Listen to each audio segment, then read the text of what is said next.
Hello, my name is Syed Kazmi and this is my Unit 3 Biology Review. First, I would like to talk about metabolism and enzymes. Metabolism is the sum total of an organism's chemical reactions. It includes both exothermic and endothermic reactions. A chemical reaction that releases energy as heat is called an exothermic reaction. A chemical reaction that absorbs energy is called an endothermic reaction. In metabolic pathways, specific enzymes catalyze specific steps. Exothermic reactions in organisms are called catabolic reactions. In catabolic pathways, energy is released and complex molecules are broken down into simple compounds. A good example of a catabolic pathway could be cellular respiration, as glucose is broken down and energy is released. Endothermic reactions in organisms are called anabolic reactions. In anabolic pathways, energy is consumed. Unlike catabolic pathways, simple compounds are used to build something complicated instead. A good example of an anabolic pathway could be the synthesis of proteins from amino acids. Anabolic pathways are interesting, however, because they get their energy from catabolic pathways.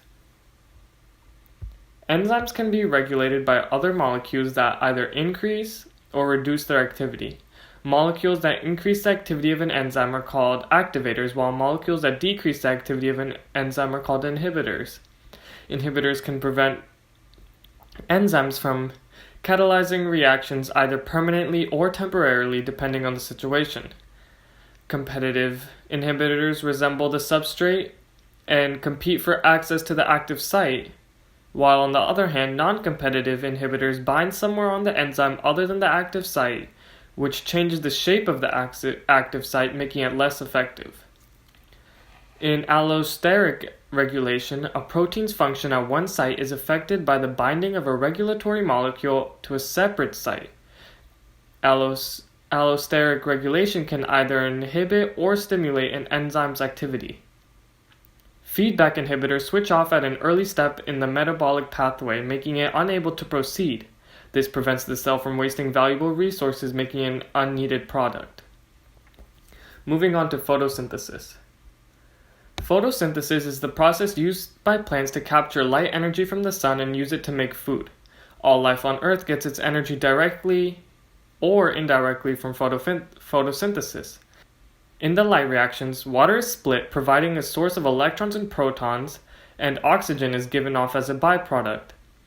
The absorption of light drives the synthesis of NADPH from NADP+. The light reactions also generate ATP in a process called photophosphorylation. The Calvin cycle starts with the incorporation of CO2 into organic molecules, which is carbon fixation. The ATP and NADPH from the light reactions are used to generate glucose from CO2. And finally, cellular respiration. Cellular respiration involves the breakdown of organic molecules to harness their energy. Aerobic conditions are those where oxygen is present, and anaerobic conditions are those where oxygen is not present. Glycolysis can occur in either aerobic or anaerobic conditions, while citric acid cycle and electron transport chain won't occur in anaerobic conditions.